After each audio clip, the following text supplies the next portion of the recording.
It been live. It didn't show up on my phone. Oh.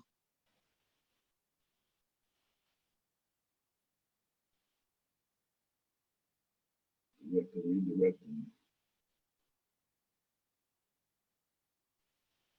Okay, we're live now.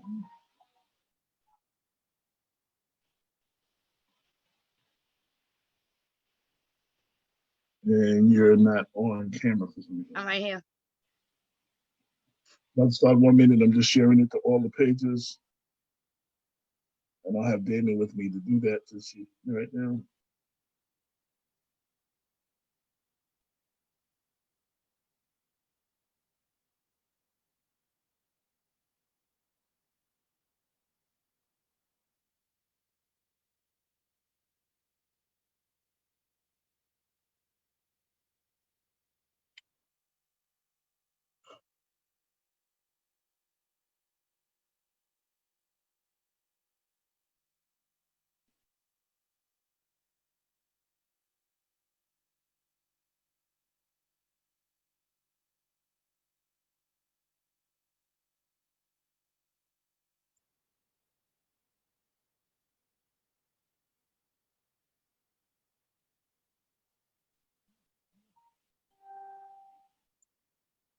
One second, I'm just sharing it to pages, people.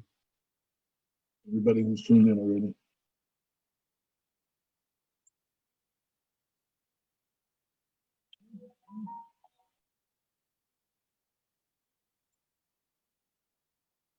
Latino empowerment. Thank you.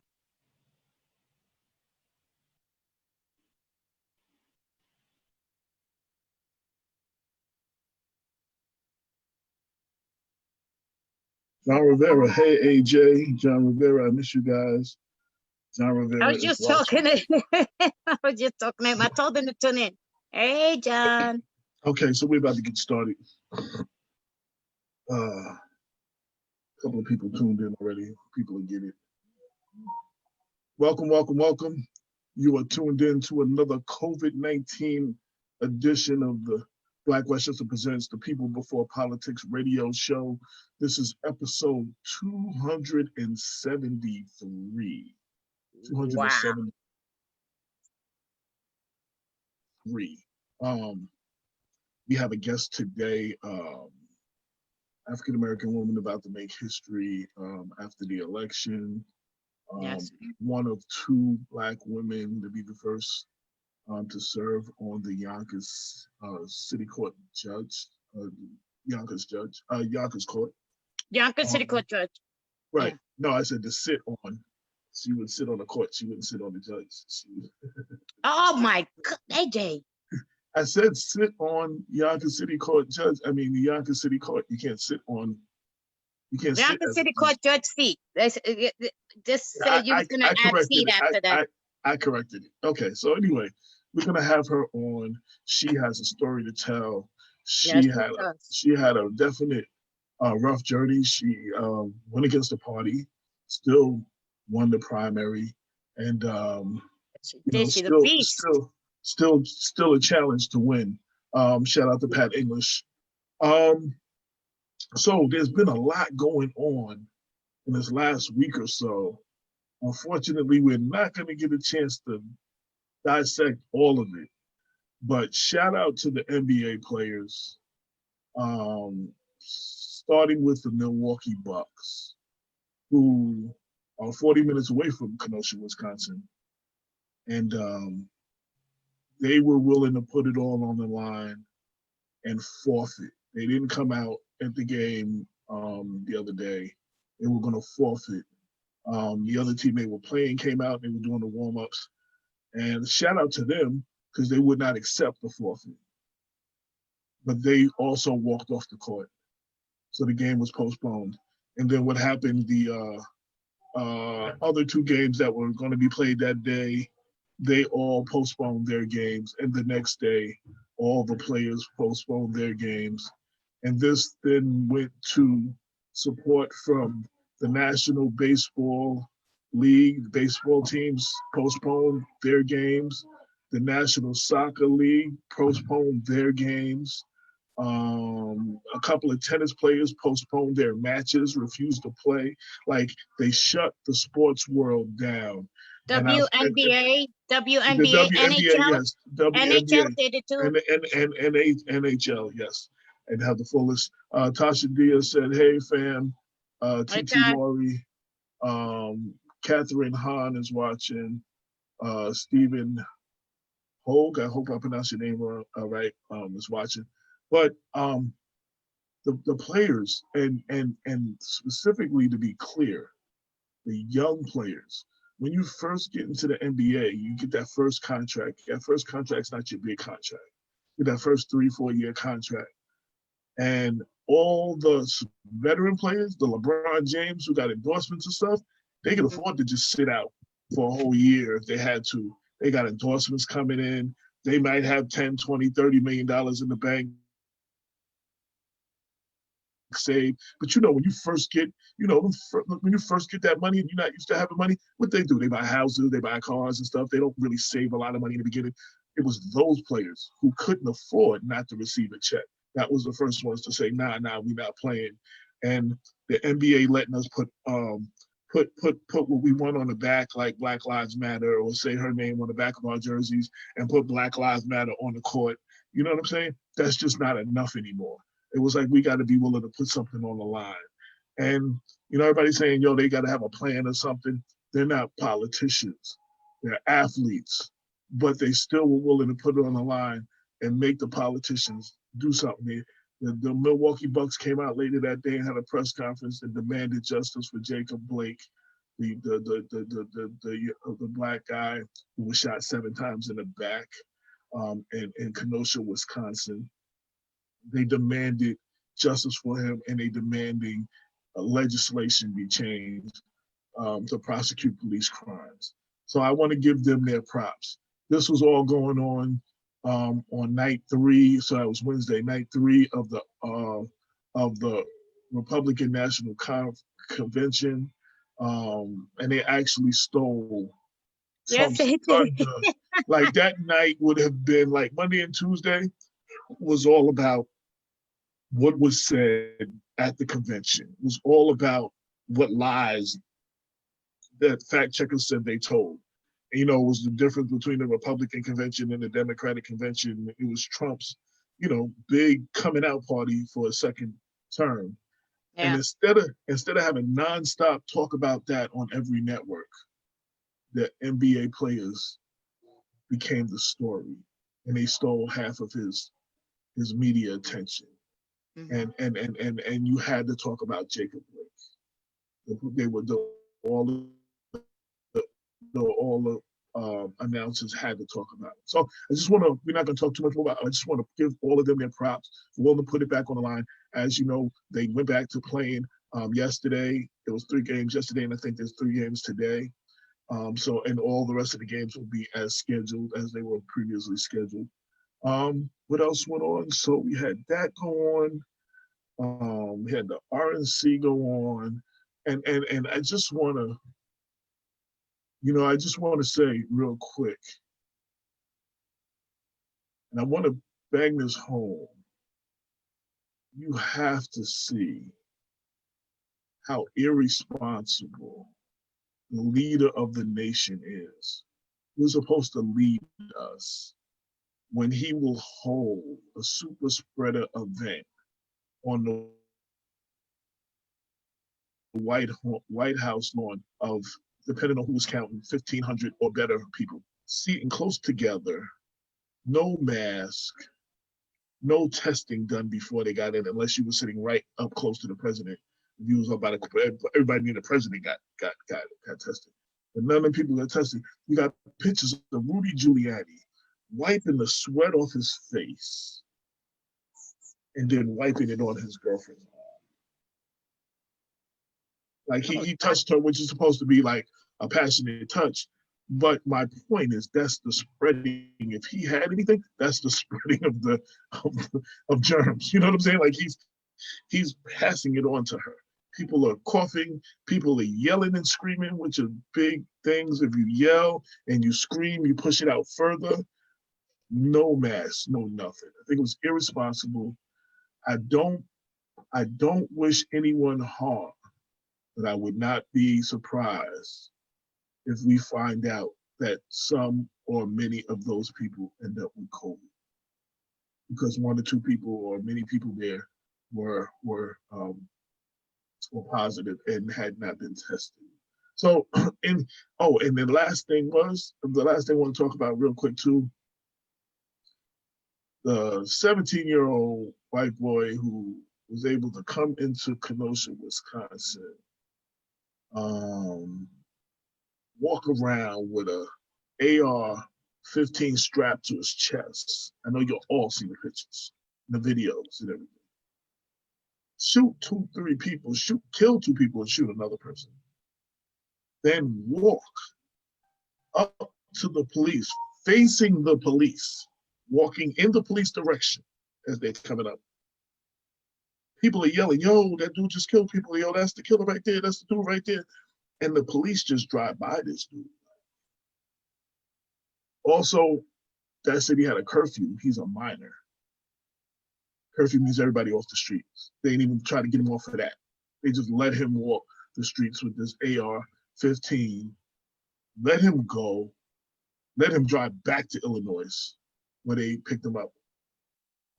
If you can't see the difference, and this is the same police department that shot supposedly an unarmed black man 7 times in the back and let a 17-year-old white guy walk around with an AR-15 after shooting people and killing people. And you can't see the systematic racism, implicit bias that we have in law enforcement. And you still can't understand why people are screaming Black Lives Matter, and why there are protests. There have been national protests in almost every major city and 20 other countries at least. If you can't understand that after seeing those 2 situations, you are the problem. Let me just say that again. If that doesn't move you, you are the problem. I was so disgusted. And then they had the audacity. I'm going to end this and bring in our guest. She was on, she just kicked back out. But they had the audacity after he was shot 7 times and left paralyzed with no movement under his waist, not able to move anything under his waist, to handcuff him to a bed. Like he could actually get up and run and escape. Where was he going? I've heard from law enforcement and some people from the other side saying that is protocol for anybody who had a warrant. That's what they're throwing out there now. He had a warrant. They didn't know that when they came in. They didn't come to serve the warrant. They didn't know he had a warrant. So I wrote an editorial that you can read on Black Westchester, basically saying that he was uncuffed, that they removed the shackles, and that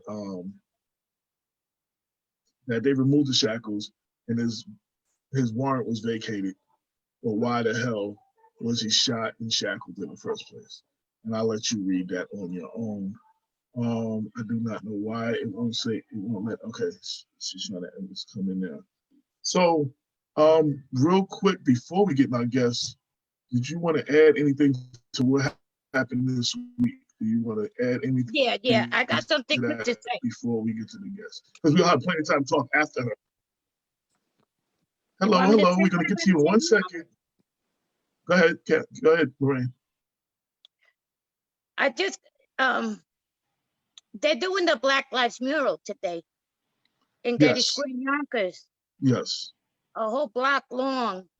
Yonkers, Art, and some other people. Yes. Yeah. And it's interesting because they put it up at News 12, and we've got about 500 people already commenting since the last time I saw it, and nobody's happy about it. Everybody's upset about it. Well, actually, white people are upset about it. And something I saw, John Rivera sent me a screenshot that really bothered me, and I want to speak on that real quick. There's a gentleman named Vincent Falcone, who said that if they put, and he lives in Yonkers, and I'm calling out his name, because he said if you put it up, he's gonna destroy it. Somebody else chimed in and somebody said, I'm with you. So somebody else said that they're gonna help him destroy it. That somebody else was Charlie Khalil. Charlie Khalil, who happens to be Mike Kay, the city council president's cousin, who was formerly from the Broadway Community Center, but it's no longer, Keep talking. he's no longer part of Broadway Community Center because he was booted out of there.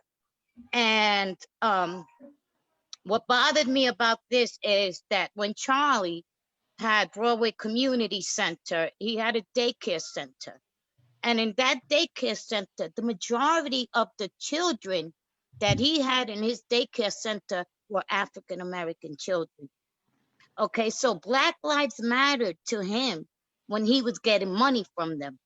Black Lives Mattered to him when he needed to bring funding into his community center. Black Lives Mattered to him because it was Black people that gave him the money and the toys on Christmas. He used to come into Black Westchester. He always had a comment, but now I see that the reason he was there was because he was looking for clients. So I'm putting it out there. If anything happens to the Black Lives a mural in Getty Square, I'm calling YPD and I'm gonna tell them look for Vincent Fonco and ask Charlie Khalil. Go to the city council president's office, ask him where did your cousin live, and ask your cousin, did you have anything to do with this? Okay, they're complaining because it's in Getty Square. Ain't nobody shops there. Y'all don't shop there. Y'all don't even go there. You're always complaining it's full of homeless and bums. What do you care? One more person, real quickly. One more person that I want to say. Lou Navarro. He just retired from the city of Yonkers veterans. He was director of Veteran Services. Just retired, former veteran. He has a problem with it. He has a problem with it because it's in front of a war memorial.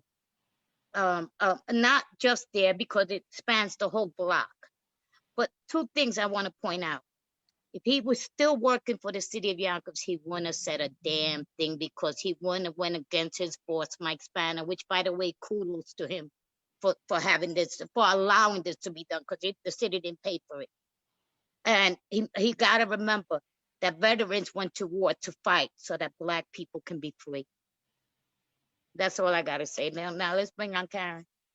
Okay, and one last thing on that, and Karen, I see you there. You can come back in. And the last thing I want to say about that is, what is the difference between illegally destroying something that was legally placed there and looting that y'all complaining about? It should be the same crime, defacing property, and that's what y'all complain about as far as looting is concerned.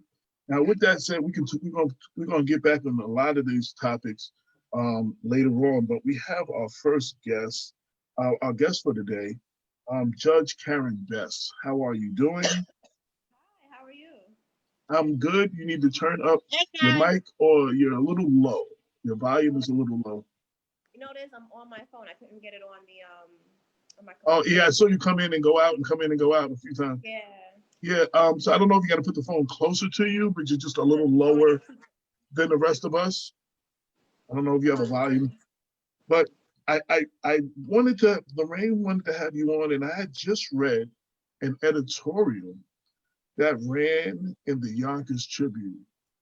And I just want to read the opening paragraph to set things up. You wrote, "My road to victory as a candidate to become Yonkers City Court judge is not over, and neither is the passive-aggressive behavior of others. If I am to fight for justice and fairness, I must continue to share my story about establishment leaders in Yonkers, specifically the hypocrisy and the need for change. My story is not about politics. It is about right versus wrong, and no one is above reproach. I have spoken to the chairman of the Yonkers Democratic Party. However, the unwavering support of some loyalists has given him the impression that he is superior and above the power of the Yonkers voters.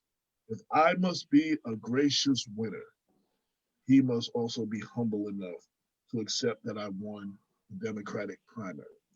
And what I want to say before, and I want to say this to every Democrat that's involved in Yonkers, because this is Yonkers, when all the Democrats, the district leaders, you loyalists to Democrats, the one thing I hear you all say and criticize me for supporting a candidate who is not the party's choice or who did not win the primary is that all Democrats are supposed to rally behind the Democratic candidates who won, who won the primary.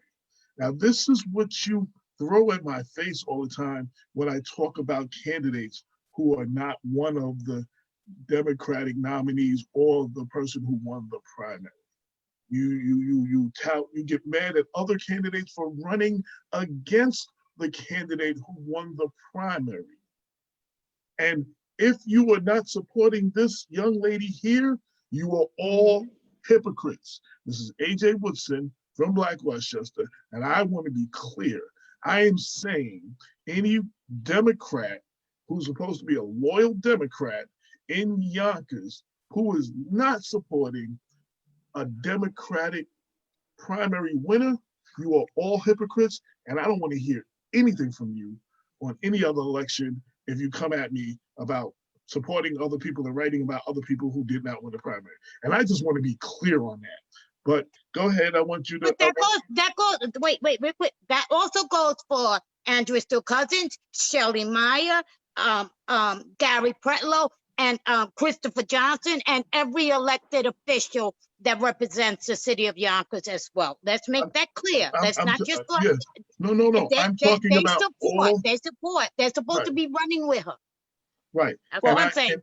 And I'm clear on that when I say that. That is what I'm talking about, because those are the type of people that I would hear from. And people in the Democratic Party like, oh, you're supposed to support whatchamacallit. So I just wanted to set that up and give you the mic now. Well, I think as a lawyer, I think the one thing that we have to do is define support. Because many people say, well, I let her take a picture with me. That's not support. Or I didn't ignore her phone call. You have to define support, and you have to show the same level of support to every candidate. So for me, go ahead. They say support. Yonkers has a tendency to say, I support you, but not endorse. Yes. They use trickery. So that is a really important thing we have to do, is define the level of support, because what support means to you and what support means to me could be two different things. Or even I've had people say, well, they've reached out to me. What do you mean by reach out to me? Because I might believe that reaching out to me is a phone call, a text message, an email, but that might not be it. You might tell someone to tell me congratulations. That's not reaching out. So people are wordsmiths when it comes to lawyers and other professions. So, absolutely. We have to really talk about what it means to support a candidate, even when they're not the endorsed person, especially when that person worked very hard like I do. I've had people tell me I won because it was a fluke. I won because other people helped me with my campaign. And I will tell you, I won because I worked hard. I met with people, not just door to door, but I explained my story and people understood where I was coming from. I'm not the first person, and I won't be the last person that has a complaint about Tom Meyer. And people might think that it's personal, and it's really not. It's really hard to hurt my feelings. Someone ignoring me, whether it's a politician or the average person, it doesn't hurt my feelings. You don't have to like me. But what I'm asking you to do is listen to the voters. I'm asking you to be the leader of the party. And I'm asking you to unify the party and set the example for everyone below you. That's all I'm asking for. One of the things that stuck out to me the most was this quote by you wrote, I never expected the road I am paving to be without bumps. However, it is disappointing that leaders that look like me refuse to support me, especially since I am qualified for the position. And I wanted to give you more a chance to talk on that. And my opening is to all of those people that you are talking about. And if you're not supporting her, you're a hypocrite. And I'm saying it here. You know what I mean? And before anybody goes, oh, is he talking about me or whatever? You know, they say if you throw a rock at a pack of dogs, the one who yells is the one you hit. So you I have second that. I second that. if you have to ask if I'm talking about you, I It is you. really am. Yes. And that person knows who I'm talking about. He was at, and I have witnesses. That's another thing. We were at the Neperhan Community Center in February, and he could have been, he made it very clear he didn't support my candidacy because he's a quote unquote party person. And that's fine. I explained to him, you don't have to like what I'm doing, but let's be respectful because we're both adults. And he chose to stand with another candidate and their family member and be a child. And that I cannot respect. He went around telling people not to support me and other things that weren't true. I don't mind you telling things that are true about me that someone might not like, but when you start lying, that says a lot about your character. And the thing about me is, whatever I could say to you on a TV show, or whatever I'm saying now, he should know and knows that I have no problem saying it in his face. And my thing is, you can't stand around and talk about Black Lives Matter. You can't talk about unity in the Black community when you're trying to tear another person down, especially a Black woman. That's my problem with that. You're a hypocrite. And again, that is why I opened the way I did. Because whoever you talk about, and this is the show, you can name names if you want to name names, no problem with that. But whoever that person or persons are, is not This so much person that does it with everybody else. Everybody knows who he is. Right. There's not somebody who did. It's not so much that you didn't support her because she wasn't one of the 3 Democratic nominees. First off, and let me just deal with that. That I always had a problem with that. The Democratic Party tells you who the nominees are. They vote and whatever. It's the people never made that decision to make those 3 people the nominees. That's the party does that. So the party tells you these are the people that we're supporting. But the fact is, I'm dealing with the non-support after you won the Democratic primary, because I've had very many talks. Reggie Lafayette, people on the county, people in many other different municipalities, they all are like, oh no, we got to support the candidates who won. All the candidates are supposed to rally behind this person. The other candidates shouldn't even run on other party tickets. You know what I'm saying? When I was working with a candidate who was running on another party ticket, you shouldn't run on other party tickets or any of that. Everyone should support the Democratic primary winners. And like it or not, they can call it a fluke. They can call it whatever they want to call it, but the voters made you one of the 3 Democratic winners. Correct. The second thing I want to say, and this is Black Westchester, so we, you know, this is what we do. Traditionally, courts have been made up of white men, maybe sometimes fewer. Courts in most municipalities and most cities do not reflect the community. The people that are pushing back are probably scared of change, because the court, starting last year, is starting to reflect more of the community. A Latino woman last year. And now you have 2 Black women. 2, not 1, but 2. And as the Democratic nominees now. That means winning if you win, the courts will forever be changed and not look like they have traditionally looked like for hundreds of years. And I think that's very powerful. And people are scared of change. And it's not always people that don't look like us. They're scared to lose their power. Right. I agree. Their perceived power. And we have people that's down with us like Damon is always saying, just because you my skin folk don't mean you my kinfolk. Just because you look like me don't mean you with me. You know what I'm saying? We as Black people are worse to each other and carrying the water for those that don't want to see us in power. So I just wanted, that was my rant, but I want to give you the mic and give you the opportunity to talk. I appreciate your rant. I will say one of the things that, and I can't, I'm just going to speak from my opinion. What happens if I set the precedence, which I've already did, where, you know, you run without the party's support and you run on a platform about unity and justice and fairness and change, and other people are encouraged to run against the party? I prove you don't even have to give a speech at the convention to win. I was there. You know, You're a beast. yeah, I mean, they sat there and ignored me, and I took a picture Yes. by myself, and I knew I'm okay with that. And that's the thing. I'm okay with being by. I'm okay with sitting by myself, because I know that sometimes leaders lead alone. And for me, that was symbolic. And even just to go back, not just elected officials didn't support me. I had a conversation in July with the Yonkers chapter of the Black Women's Political Caucus, because I told them, you did not support me, and that's wrong. As a member and as another Black woman, that was wrong. That's your job. Your job is to support a woman who is qualified to run for office. And they made a lot of assumptions. And I said, well, that's because you didn't speak to me.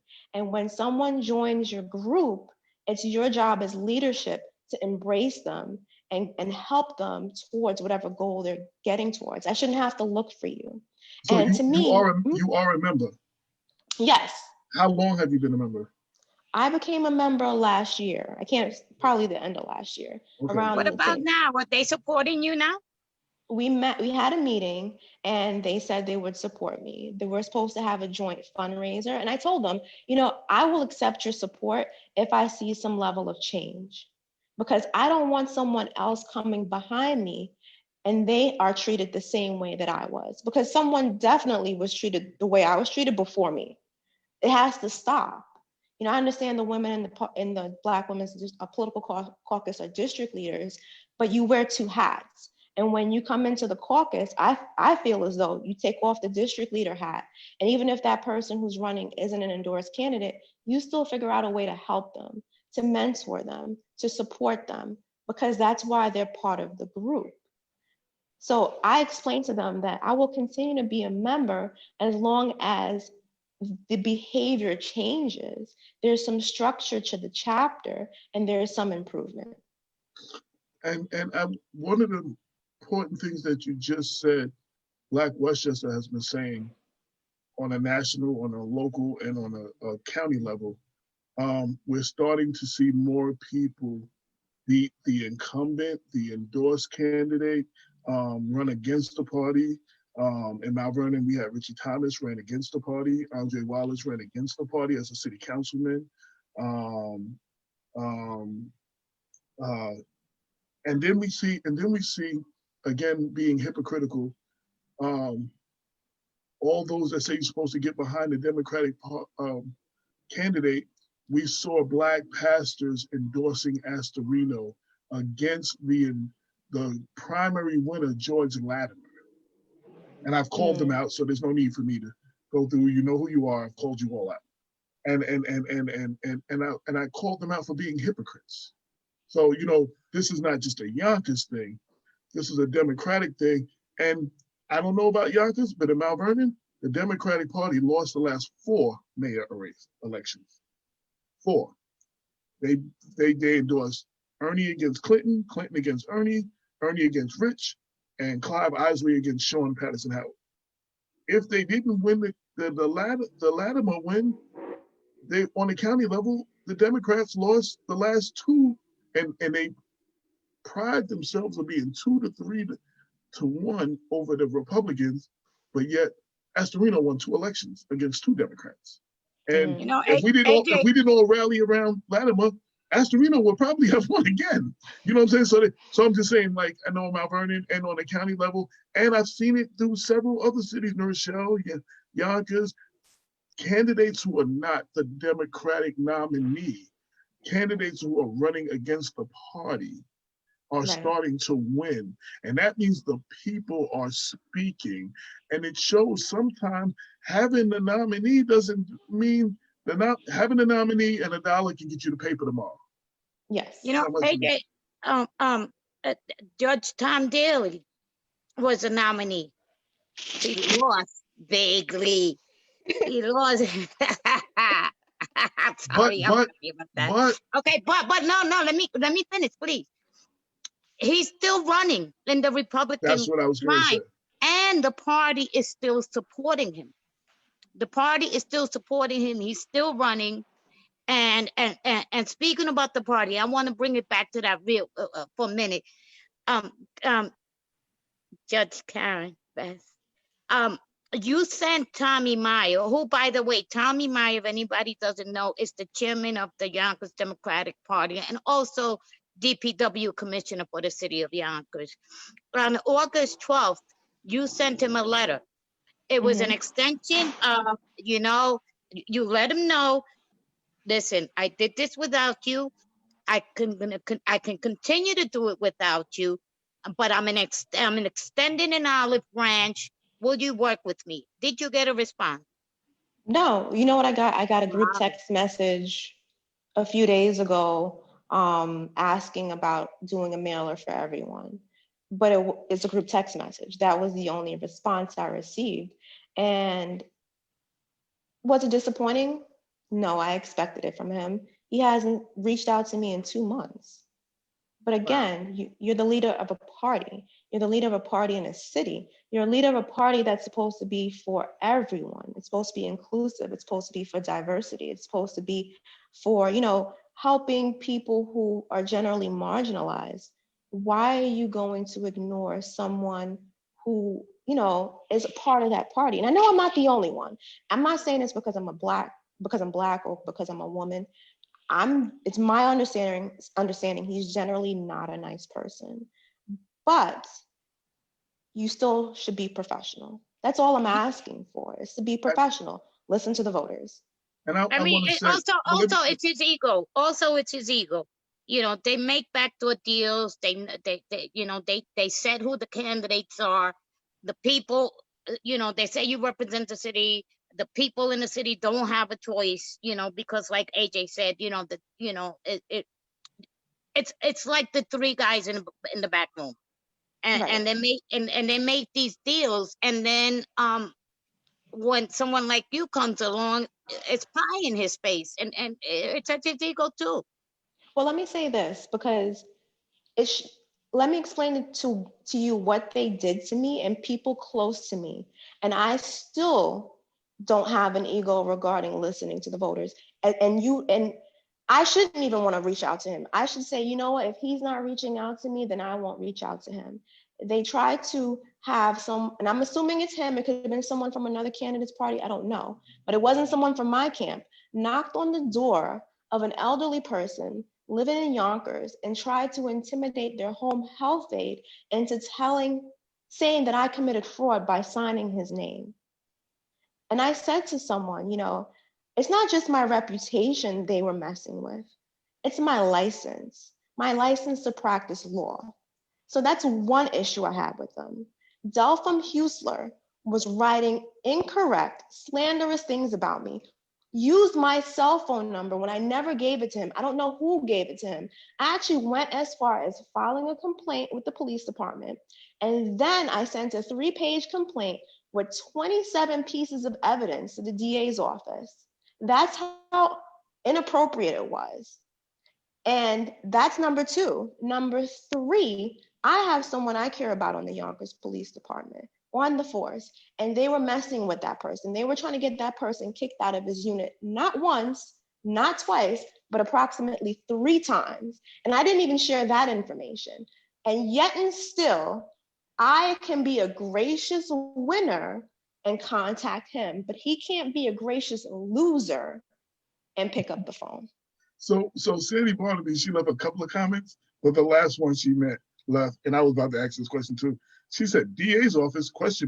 That's a waste.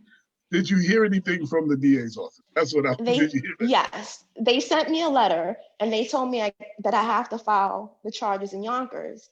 Mind you, I did send a complaint. I did file a complaint, which I gave to them. And it was during COVID. I guess they're saying try again since I filed the complaint after the phone call or the text messages and other things Del from Hustler was doing to me. And to me, I interpreted it as they just don't want to be bothered. Well, And Dr. Mueller did this that because is a Black Westchester thing. This is a Black Westchester thing. Straight AJ Woodson. That's why Anthony Scarpino is no longer going to be in this. Go ahead. I just had to put that in there. I could miss an opportunity without saying that. But go ahead. I mean, I filed a complaint when I found the two individuals who I found out who they were after the fact, when I was going canvassing on Yonkers Avenue in those big buildings. And I saw them giving people their absentee ballots and telling them that they had to fill it out in front of them. I'm like, this is egregious. It's illegal. You can't do that. I filed the complaint with the DA's office. They sent me a letter saying that they sent it to the Attorney General's office. that, by the way, AJ, she's not gonna say, but I'm gonna tell you, that was London Reyes. Okay. Committing fraud.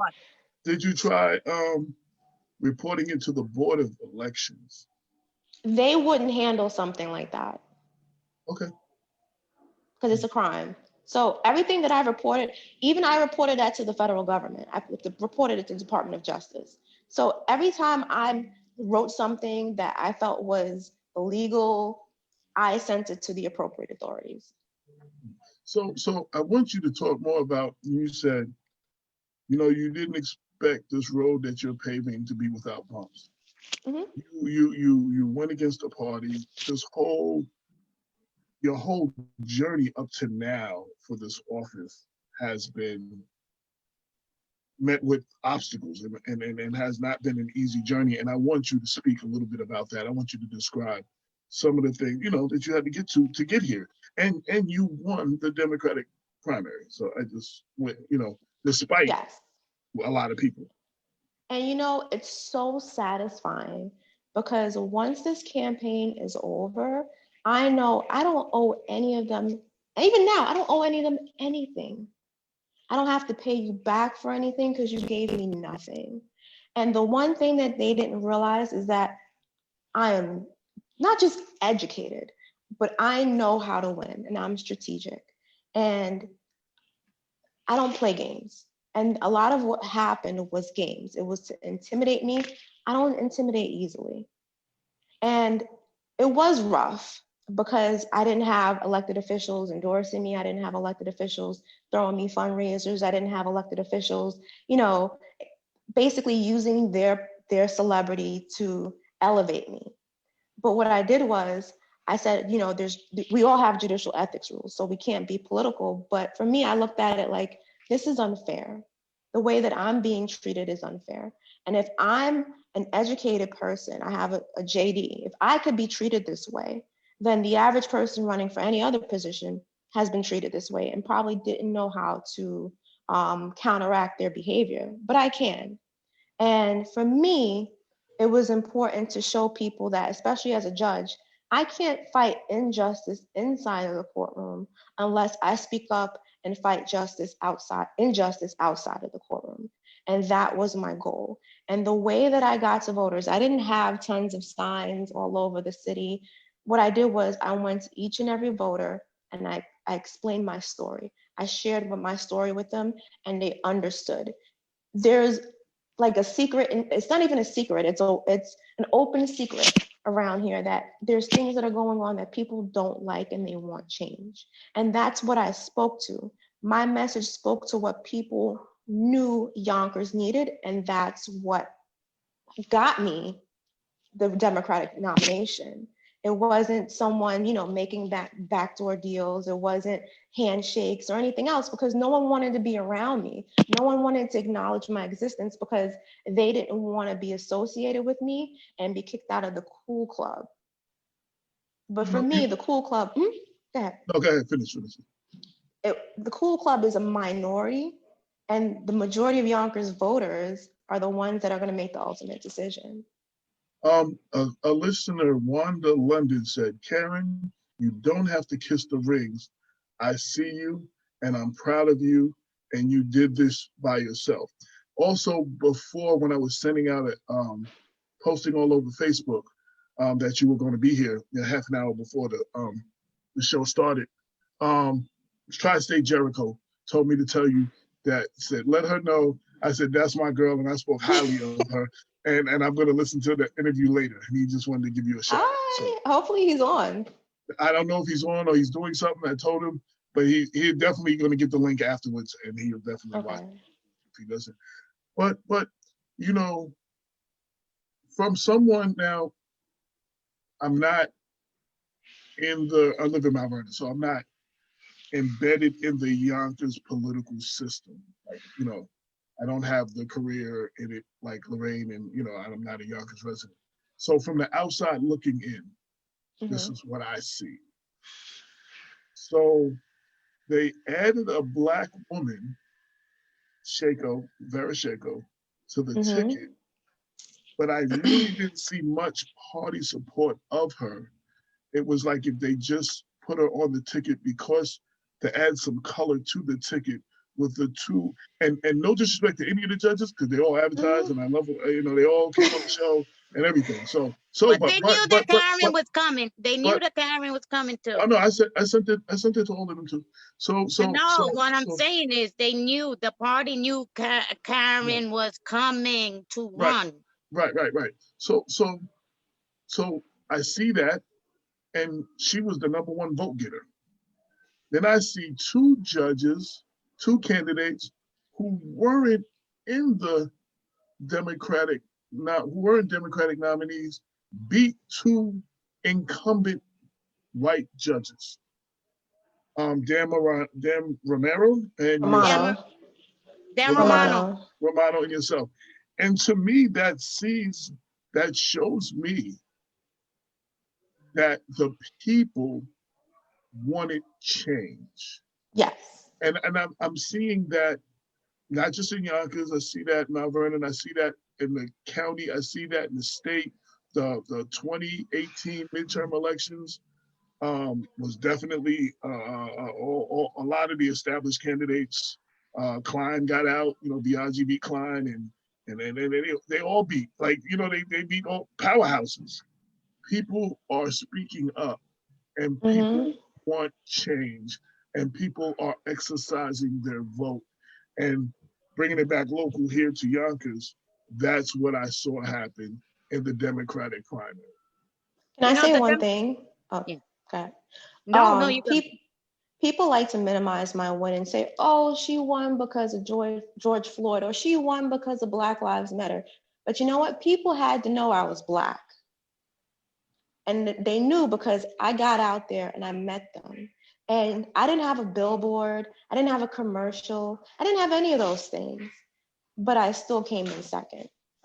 I didn't have a big budget. Most of my budget came from my own money because I believed in me. And that's why my tagline was believe in best, because I had to believe in myself first in order to show everyone else they should believe in me. So my win wasn't just because there was social unrest.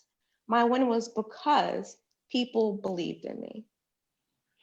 And when we shout Black Lives Matter and there needs to be criminal justice reform, across the board, these are the things we're talking about. We also seen an incumbent district attorney get knocked out by someone that the county really did not know, other than she was on MSNBC. Like, nobody really knew her. I didn't even know her much about her before she ran. But where criminal justice reform is concerned, people are understanding, Black and brown people are understanding that these are the seats that we need to vote for to change our criminal justice system. You understand what I'm saying? We need to be putting people in who like the thing about the basketball players, I was talking about them earlier. When LeBron James spoke, he spoke from position of a father of Black boys and as a Black man in America who has had to face stuff like this. You understand what I'm saying? You take your shared experiences in with you to the courtroom when you hear these different cases in the future, and we have not had a lot of that in our criminal justice up until recently. Like, unless we've had black judges, you know what I'm saying? We had a black female judge or two before. Now Vernon had one or two, but we still, the body of the criminal justice system does not look like us. And I think a lot of that was expressed through elections throughout the year. You know, this election was a the 2018, 2019, this election, these are referendum on we want change in our criminal justice system. We're tired of these things happening to us. We're tired of the mass incarceration of African Americans and Latinos as well. We're tired of these things, and we want people that look like us, but not just people that look like us. Because I always said, you know, with the whole we want more black cops thing, I'd rather have a cop of conscience than a cop of color. So, you know, because all people that look like us is not for us. There are black judges that should not be any worse than the white judges. There are black cops that are worse than some white cops. So, you know. I know a Latina judge that doesn't need to be sitting on the bench. That's what I'm saying. So I want to congratulate you, one. Thank you. I wanted to, Black Westchester has constantly stood for a lot of underdogs. You know, in Mount Vernon, we work with Janice Duarte. She was in 2015. She wasn't the Democratic nominee for city council. And we got her over 1,000 votes on the independent line, which is unheard of, which is why they made her a nominee in 2017, because they did not want the independent party to be empowered like that in 2017. And like I said, Richard Thomas was an underdog. For the most part, Sean Patterson Howard was not the party choice. And, you know, she kind of ran against the party. We're seeing a lot more. Because the people are saying, we don't need your permission to run. We Right. don't need your permission to run anymore. It's the same people in the party being recycled over and over and over again. And they all have one common denominator. And it could be an elected official. It could be, you know, well, let's just say it is an elected official. You know, they all have, like, it's like in Yonkers. They all have a common denominator, and it's almost like mob style mentality that they have. And you need to, like Wanda said, you don't need to kiss back in the days. I've seen them kiss the rings. I've literally seen candidates kiss the hand of the party chair, not this party chair, but back in the days. I've seen it with my own eyes. It's literally has happened. Today, with the people are saying, you know what? Wait a minute. What's going on here? You got your own little club over there. I care about the people. I care about the city. I care about justice. I care about wanting to make a change. I want to run. And when you go, they'll close the door on you because they already have made the decision. And so people are saying, people like Karen, a lot of people are saying, you know what? Why can't I do it? What did I do wrong that I can't have the opportunity? Why ain't you giving me a chance? And they can't tell you that they're giving you a chance because they've got orders to do it a certain way. Hopefully now the party chair, you know, we got new ward leaders coming in, we got new district leaders coming in. Hopefully now things have changed, you know, if not, get him out. Real simple, get him out. Or do like Karen did, run independently, show them how it's done. And, you know, one of the reasons why I published the letter is Right. because kind of like what you just said, hopefully it changes. Yeah. Action speaks louder than words. And I don't care if he doesn't want to congratulate me. I don't need it. But like I said, it's been 2 months since the primary and I haven't heard from him. Listen to the voters. That's all I'm saying. I'm not angry. I'm not complaining. I'm just saying the voters spoke, respected. People want change. One of the People are things you tired of the mentioned, same old. Go ahead. Yeah, there's been a recycling candidates everywhere. One of the things you spoke on, and it's been all over MSNBC and everywhere, the 19th Amendment, the anniversary of it. But even then, Black people and Black women had to still fight for a couple more decades for the right to vote. You know what I'm saying? To even vote. You know what I mean? And people don't understand there is change coming. Change is coming, whether they wanted it or not. And people are trying to hold on to whatever little power structure that they have. One, this Yes. proves this proves Power. the party can't control you. You're not bought and paid for. Right. And you did it your way. You understand what I'm saying? Like even with we've had conversation. I mean, I talked to every candidate about advertising. I know you didn't have much of an advertising budget. I know you wasn't really working with a lot of money, but you did it grassroots, and that's how it used to be done. That's that's AJ, you going that's in and you, out. you AJ, you touched going in and the out. people. You went and interacted with the people. So, okay, you touched the people. You interacted with the people, the voters, and they spoke, and that's what it is. And Wanda London said, yes, she is not a puppet.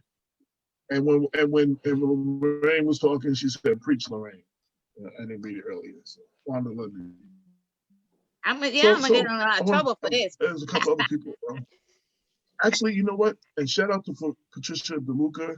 She was my editor when I was writing for King Magazine. Um, she's designing a bunch of stories, so she's checking out the show. Sandy Barnaby, Keith Olsen is checking out the show. Freddie Hey, Keith. Maldonado put up a graphic and said "Rock on" with the fingers up like that. He said "Rock Hey, on" to you. Freddie. That's Nancy Cater's husband. Yeah, and Oh, yeah, he said "Rock on." Marvin Church and Mount Vernon, Wayne Robinson Sr., and everybody else that's tuned in. Is there anything so far that I haven't asked you? I wanted to give you because you wrote in this. The thing was titled "I Will Not Be Silent," and you closed your letter with, like many other Black people and women before me, I will not remain silent. My hope is that my campaign serves as an inspiration to other Yonkers residents contemplating running for office without the party's blessing. I want them to know that despite all odds and the disappointments that will occur, do not give up. You will make it, and the city of Yonkers will be better for it. absolutely. And for me, like I said, the win is so satisfying because none of them can take credit for it. And so far, what I've seen is they want to pretend like I don't exist. They want to continue to pretend as though I am not one of the nominees. I'm not one of the Black female nominees that's making history, but I will not be ignored. And one of the things I'm hoping is, because regardless of what my title is in my profession, I'm still a leader. And I hope that I show people where there is a will, there is a way. Because many people told me you can't do it, you can't beat the machine. Machines break. And I'm showing that you could put a wrench in it and do it your own way. Be authentic, be you, and it will show. Voters will see it, they'll gravitate to it, and you will show the party that you could win the right way. You don't have to be underhanded. You don't have to cheat. You don't have to beg, borrow, steal, go on people's Facebooks and friend request their friends to make sure you quote unquote infiltrate what they have. I ran based on who I was. I ran on my character, my morals, and who I am. And it showed. And again, the voters spoke. I said, send a message, and the message was delivered. How did Um, it feel on primary night when you won? Like, how did it feel? Because, like, I was like, I couldn't breathe. I was like so freaking, I was like, can you eat? Because I can't eat. How did you feel? I was exhausted. Literally the last 3 weeks of the election, because most of the election campaign time, I was in my house. I told people I had, I live in an apartment building with senior citizens. I didn't want to go handshaking and meeting people, possibly catch COVID, and then give it to my neighbors. So that was my main concern. I'm not a selfish person like that. But what I did was, when I did finally go out, I worked and I was at the polls every day before it opened and after it closed. And even after it closed, I went to people's doors. I put my palm card underneath, I had my mask on, handed them letters to let them know this is my story. And I'm no different from you. I'm still tired, to be honest with you. It hasn't sunk in, because for me, it's not over. It's not over until November 4th. And I can look at them and say, I officially beat you. And You that's when I'll be excited. you have Vincent Falcone gave it a hands up. I guess he's waving. Cicely Grieve said, "This gives me the opportunity to say congratulations to Karen Best. You have incognito support, dear soul. That is the best Thank support you. that you can have. You will always be victorious." Yeah. So I just wanted to get that. One of the things that you just said, oh man, you just said something, and I wanted to comment on that. I lost my train of thought. This is one of the last things you said. Lorraine, do you have any questions? Comments, questions? You're muted. Unmute yourself. You're Want to say muted. she's silent? You muted Oh, yourself. AJ, I just want to let you know that you freezing up a little bit. Yeah. Okay, but Yeah, you I were was trying to muted tell you though. that, but I just want to tell Karen that I've been around for a long time, and I've raised my children in City Hall.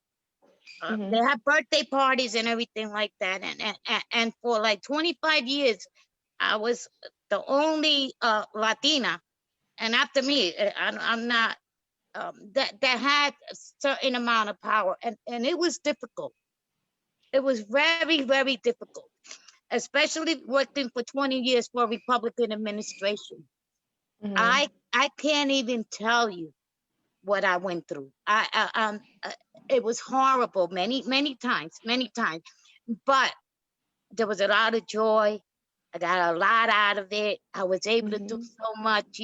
They tried to destroy me. I came back like the phoenix. I rose.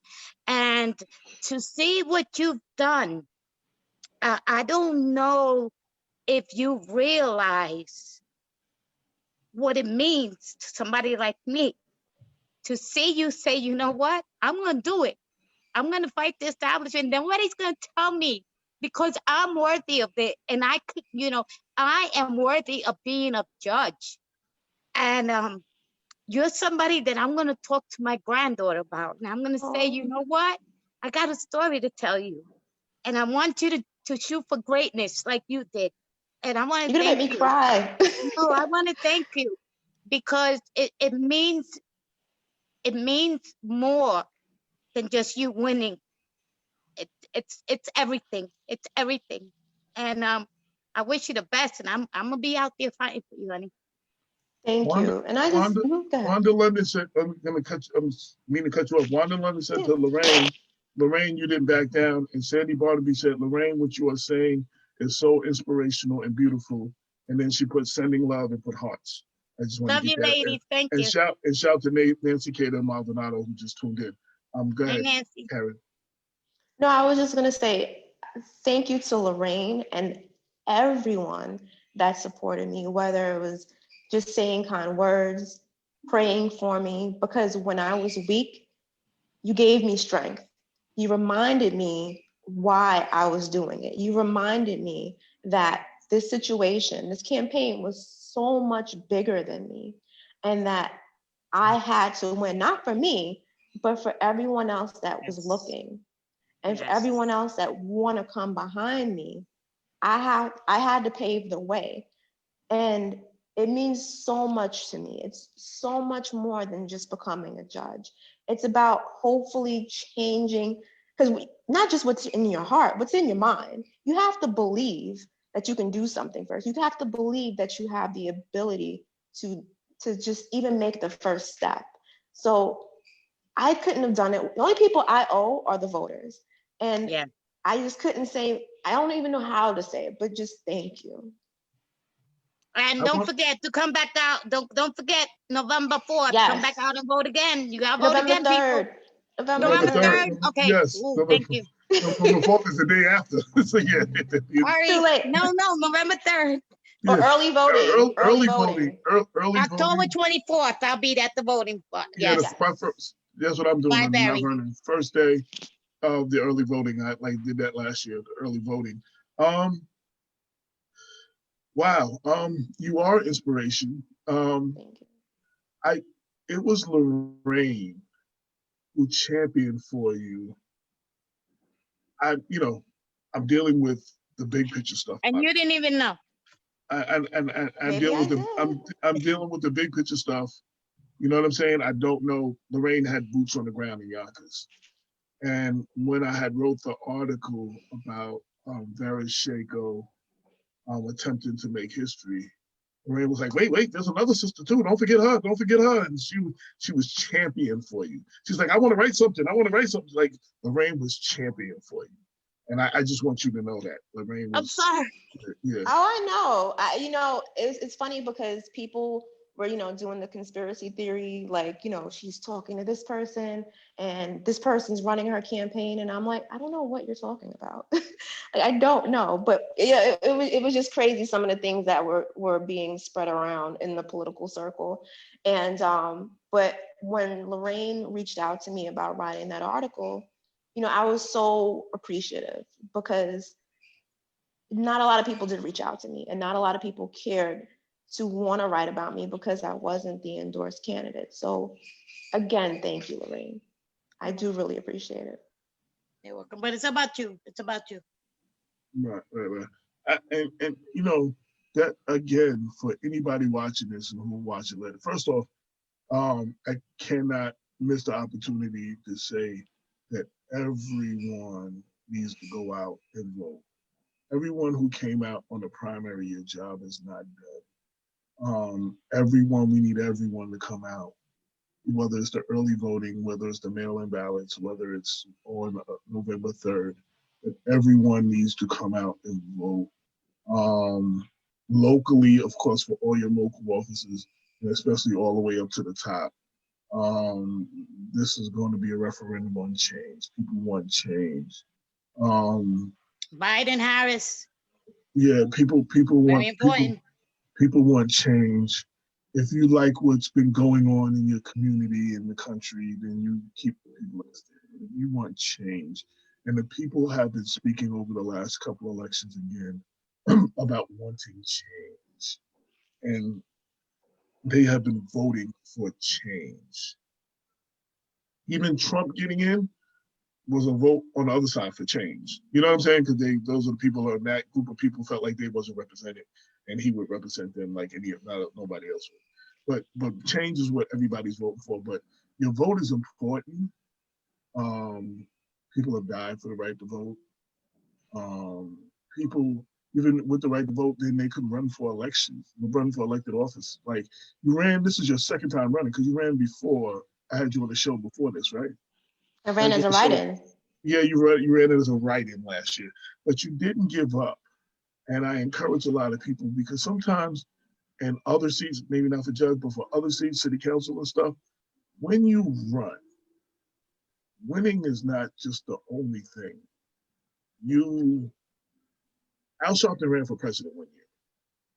Now, he didn't have a shot in hell of winning, but in the debates, he made the other candidates talk about issues that they would never have spoken about and never have addressed. And one of the things that I've been encouraging people, sometimes when you run, even in your loss, if you get 30% of the vote or whatever, the person who wins has to pay attention to that 30%, what it is that you stood for, that 30% of the people didn't vote for them. And if you want to really be a leader, you're going to have to address some of those things that were not on your radar for that 30%, for that 30% of people. So it is, and running is very important. Challenging, I'm always with challenging the establishment. Primarying, even if Mimi Roker didn't win for DA, her primary challenge made Scarpino speak on and do some things that he had not done the 3.5 years that he was in office. Like, she brought up issues, he had to now address these issues. She brought up situations, he had to issue statements that he had never issued before.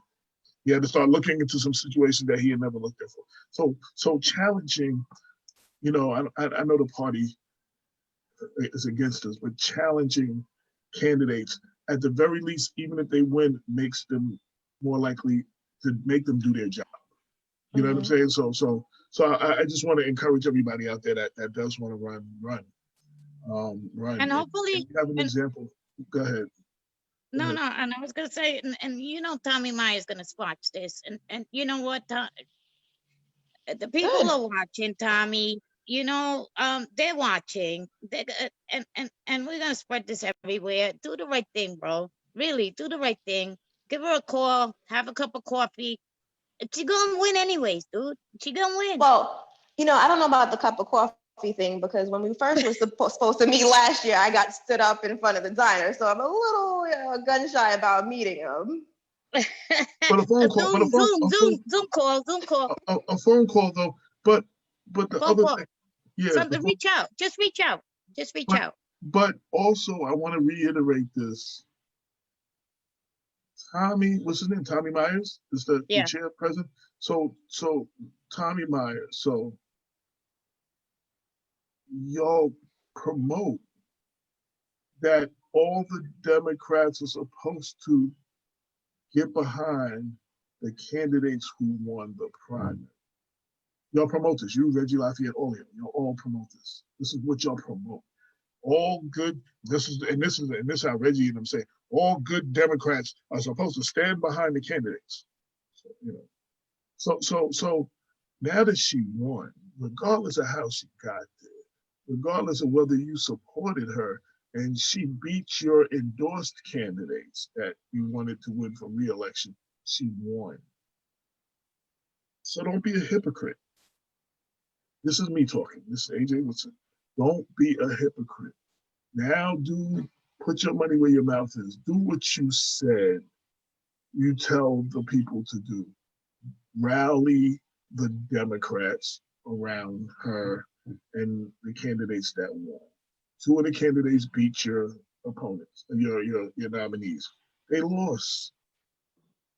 And they're running on other parties. But only one is running. I don't think the other guy. Okay. Well, even if it's one. But you are supposed to rally the troops around the Democratic primary winners. And if you don't do that, then you are a hypocrite. I don't know you personally. I've only seen you once or twice, but I just wanted to put that out there. And someone to Lorraine, a friend of mine in Atlanta, said, my Chihuahua is on my lap too.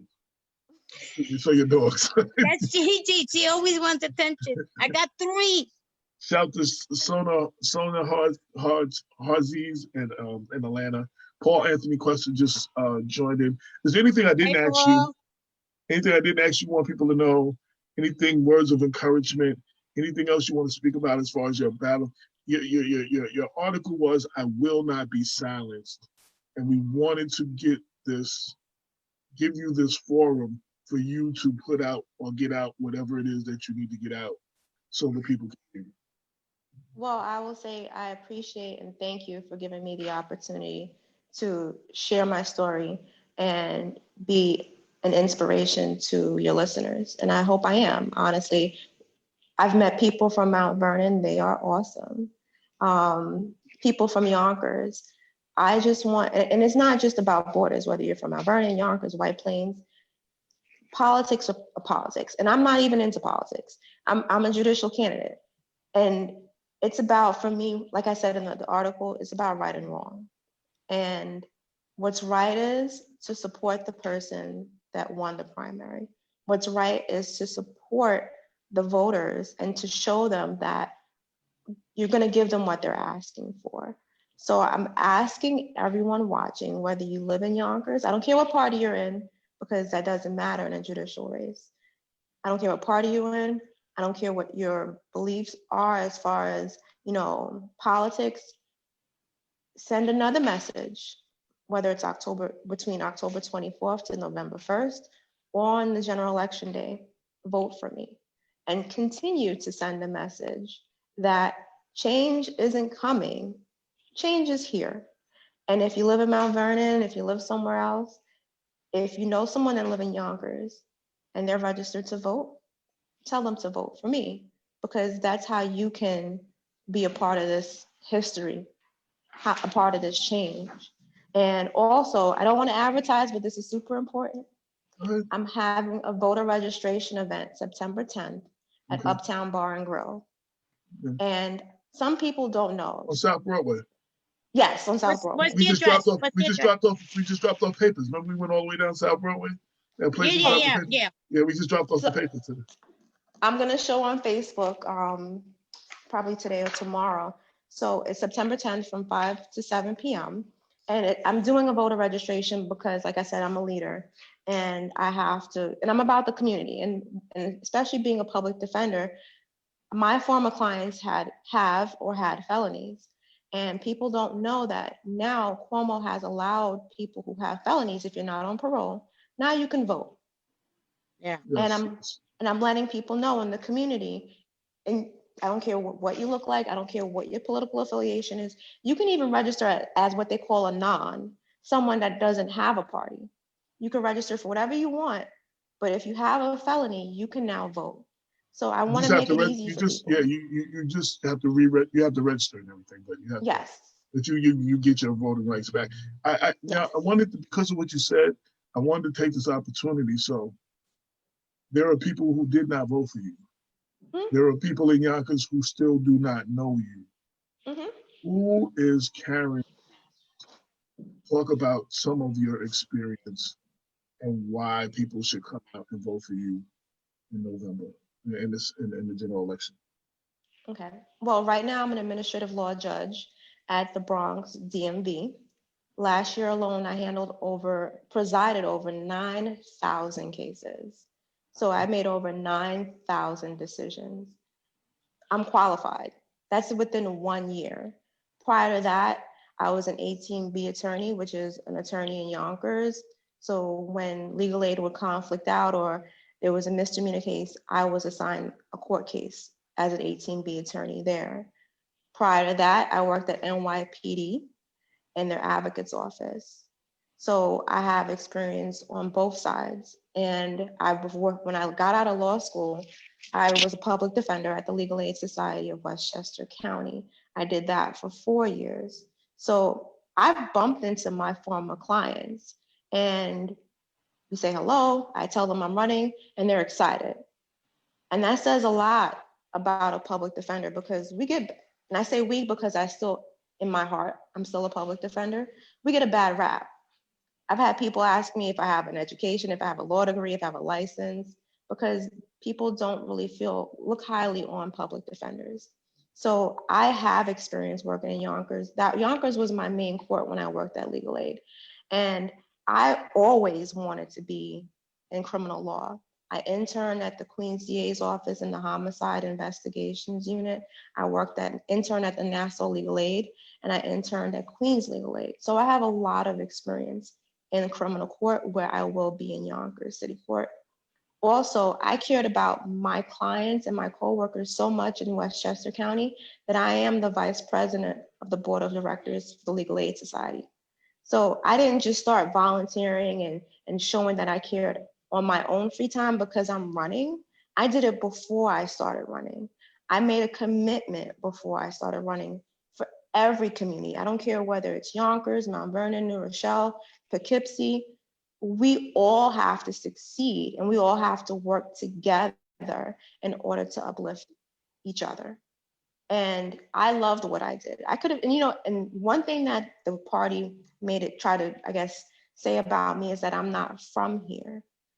Yes, I was raised in Queens, but I saw people here that struggled, and I cared about them. And I could have left after a year or two, but I chose to stay. I chose to stay and advocate for the people of Yonkers, and I chose to come back. And people wanted to know, well, why are you back? And I'm like, one of the judges who's sitting in Yonkers City Court right now told me I should come back. So that says a lot about the work that I did, that he respected me enough to say, come back and work here and work beside me. So I think Now, my back, that you were saying? I wanted to speak. Most judges are usually traditionally from the prosecutor side of things. Mhm. How important is it to come from the other side representing on the bench for Black and brown people? I think it's important. Legal experience, it's important just to have good legal experience, but I think it's about where your heart is. I became a public defender because I grew up in a neighborhood not too different from South Yonkers. I grew up in Jamaica, Queens. So people know Jamaica, Queens because of, 50 Cent, Nicki I Minaj. know it well. So, 40 I grew projects, I up, know it well. yes, I grew up near Suffolk and Linden. So it Okay. wasn't, so I told people in my application to law school, I said, I didn't choose criminal law chose me, because I saw the environment around me and I wanted to make a difference. And when I applied to jobs, someone said, if you really want to do this job, you should be able to do it anywhere. And I applied to legal aid societies, to the Board of Canada, because it didn't matter where I was doing it as long as I did what I loved. And even though I'm not originally from Yonkers, I still love the city. Paul Anthony Cuesta said Karen ran an excellent grassroots campaign against party establishment. Wanda London said yes, she was a lawyer in Yonkers. She said Shako's not from Yonkers either. Now, one of you, I've given you comments from people that were complimentary. Mm-hmm. One critical comment was from someone whose Facebook name is JJ, I guess. Okay. Making decisions on 9,000 cases don't make you qualified. Ask her about some of her decisions. So As far that's as the person saying when you said you made over 9,000 decisions in that position in 1 year. They were saying that doesn't make you qualified. Well, maybe that question was based like premature because I ran through my resume. Okay. So, and just so he's also aware, while I was in law school, I worked in the clinic and I was handling cases there. So, but experience. And then the other part of this question asked her about some of her advocacy. Advocacy, I mean, outside of the courtroom? I guess so. It just says ask her about some of her advocacy. Okay.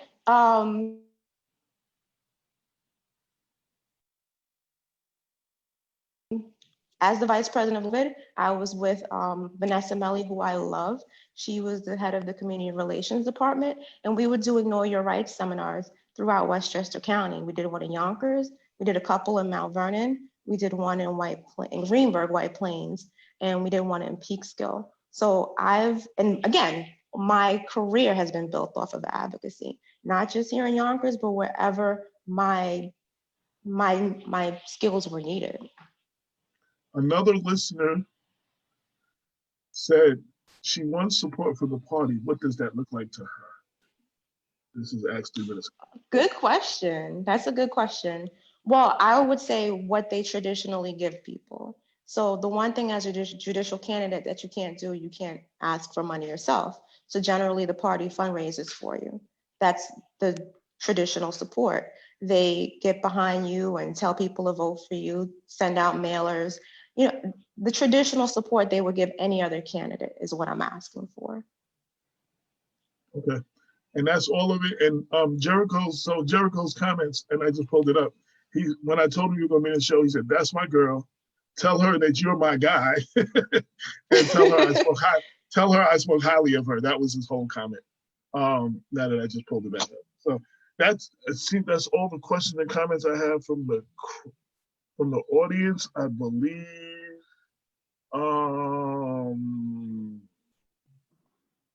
Yes, and as most of them, if I didn't get to your question, I apologize. Last words, anybody who I know you can't tell everybody everything in an hour or so. How do people reach you? Website, social media, find out more about you, volunteer, donate. How do they do that?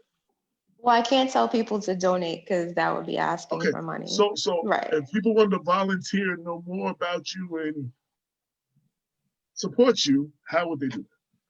Okay, so if you want to support me, you can contact me. My email is best, BEST, the number 4, Yonkers City Court at gmail.com.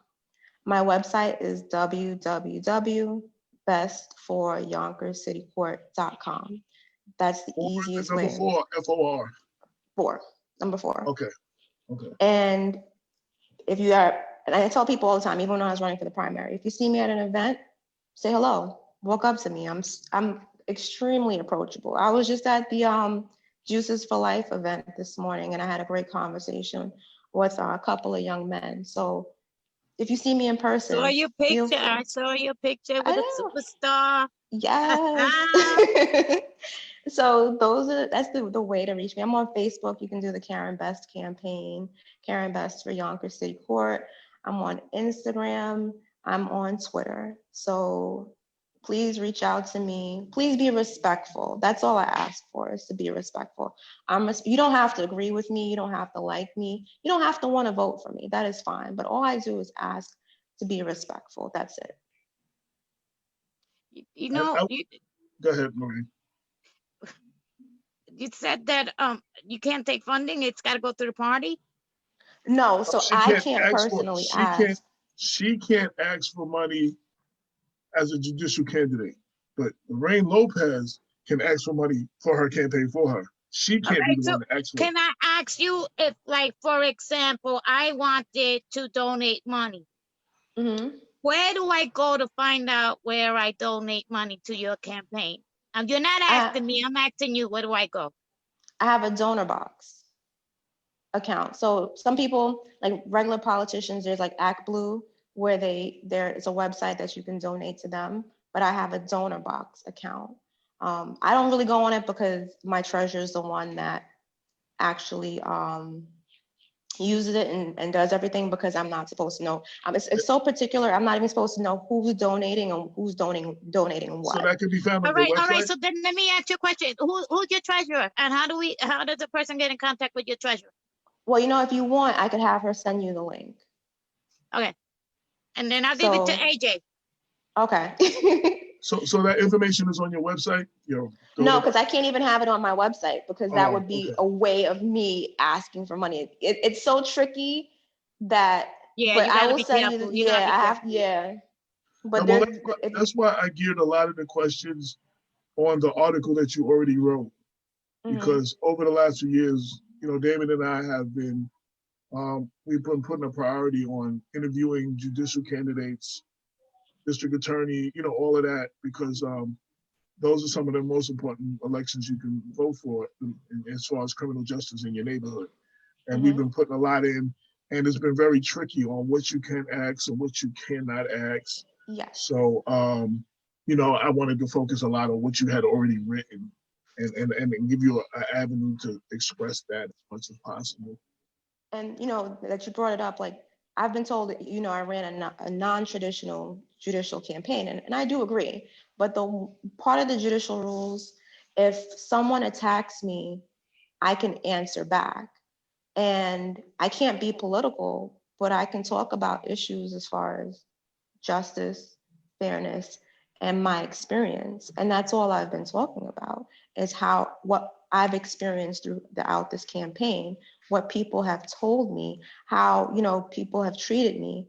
And that is something that I did. And I noticed that that's something people in general don't do. We talk to each other about it, but when it comes time to openly speak about it, we're generally too scared. And again, I hope I encourage people to speak out when they see an injustice, when they see something that's unfair, and because you have to shed light on these things for it to change. I hope that we answered all the questions, Jay, and one or two people that wanted to be anonymous and sent questions. And I hope we answered you got answers to all your questions. Shout out to Keisha Mum, who just signed it. MUNN, Munn. She just signed in. Closing. So last year and the year before, I came up with a series of questions that have nothing to do with running for race and have nothing to do with judge. And I probably had asked you, you've been on the show already. Three questions. One, if your house is on fire and you can only grab three things, what would they be? My laptop, because all my information is on there. My wallet, because all my information is in there. And probably a picture of my niece. I got a go bag right here, my laptop. I just put the laptop in there, all charges for everything. Yeah. Yeah. If you were a superhero, who would you be and why? Huh. You know, someone told me, I forget the name of the superhero, but they said I should know the name. I'm Domino. You know Domino? No. She's an X-Men. Basically, her superpower is good fortune. Oh, okay. Oh, wow. That's deep. I'm And going for to look me, her up. I'm going to look her up as soon as we get off the phone. I mean, off the phone. because some people will say, oh, well, you know, you won by luck. But for whatever reason, I was always in the right place at the right time. I met the right people and had conversations with them, and people were able to lead me to other people, and I was able to learn and use that information to continue my campaign. And just when I thought, you know, once there was one setback, I had two great things happen to me. So I was told I'm basically the superhero Domino. And you know, to me, it's God that wanted me to be in this position, because nothing happens by accident. Absolutely, absolutely. Well, I'm glad that we had you on. For everybody's tuning, this is Karen Best. She's one of the three candidates that won the Democratic primary for the three seats available in Yonkers City Court. She is one of two African-American women who will, with your help, make history as the first African-American woman to serve on that court. Not just one, but two. Like, how powerful is that? Like, you know, I mean, they both have different styles. They both have they both come from different ways, but you know, that's what we need. That's what makes up this country. And again, we had a Latina win last year, and y'all had the chance of recreating the court, the way the court in Yonkers looks, which was traditionally, like many other courts, white men all this time. I mean, mostly white men. So I applaud you. I congratulate you. I support you. Just, Anything we can do? wait, AJ, does Black Westchester endorse judicial candidates this year? Well, I'm just asking. unofficial. So I'm definitely endorsing the two African American women, Karen Best and Barrett Shako. Thank Black you. Westchester, definitely, you have our endorsement from, and I will put that in the paper as well. And we'll talk about that. Yeah, we'll talk about that. Well, I still don't. She loves Dan. I don't know Dan yet. I need to. Well, I've interviewed you 2 or 3 times. I've talked to you separately offline. I'm confident, and then after this interview, I'm confident that you would represent well on this court. And I've interviewed Barrett Shako several times on different formats, and I think the two of you will do a good job on the court. And we endorse you, and you have our support. Thank you. Can I just say one thing about Dan? I didn't know him before the primary. We were all doing like the campaigning at the polls during early voting, and I got to know him. And I think he's a decent person. And I have to say, and I tell him, I love his wife, Carla. She's amazing. So not that my opinion matters, but Yeah, Well, it does. It guarantee- does. It does, Your Honor. It does, Your Honor. we're definitely endorsing both of you two. And it probably will go down the line with him too, but I would like to talk to him myself and have a conversation with him and see more what he stands for and more than just Lorraine Yes. loves him. And I would like to know for myself. But she definitely was on point. I had already interviewed you last year, but when you did your write-in campaign, but she definitely was on point with her praise and bigging you up. She was definitely on point with that.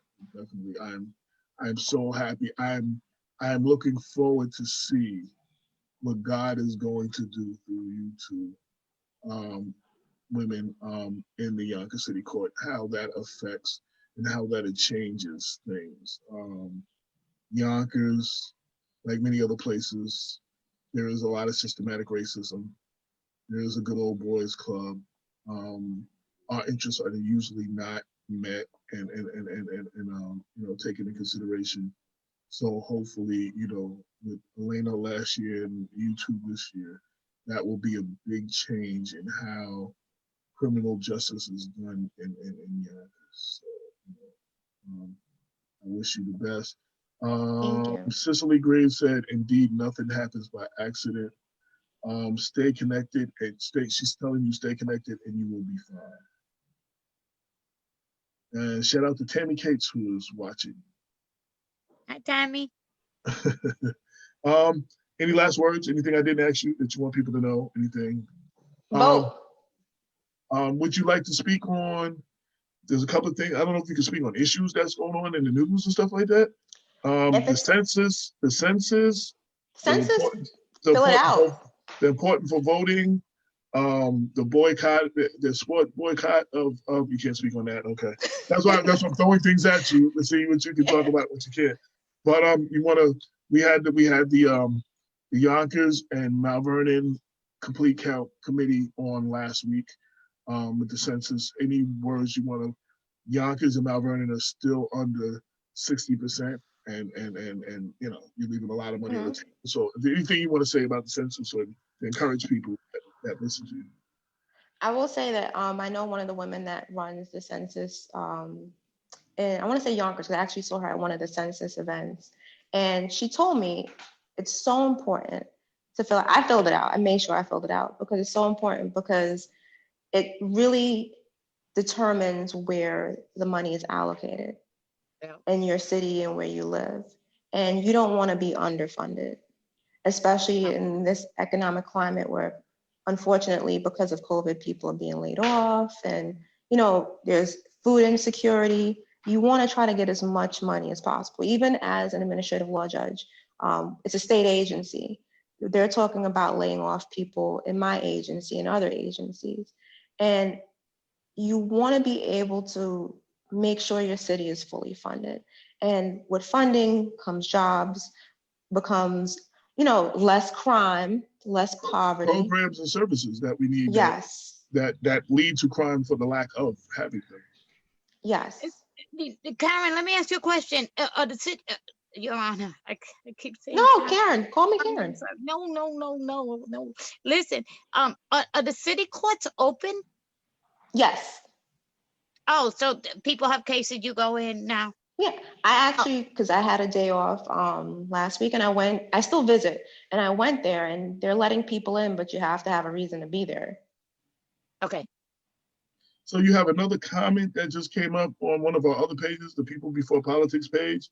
Mm-hmm. And the post that I was using to promote, and I showed a piece of the article from Yonkers Voice.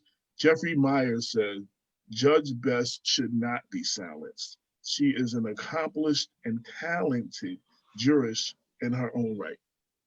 Thank you. That comment just came up. I wanted to read that. Myers. Yeah, so I'll tune in. Everybody else who's tuned in and on one of the other pages, because I've only got it on my page, so I've not seen your comments.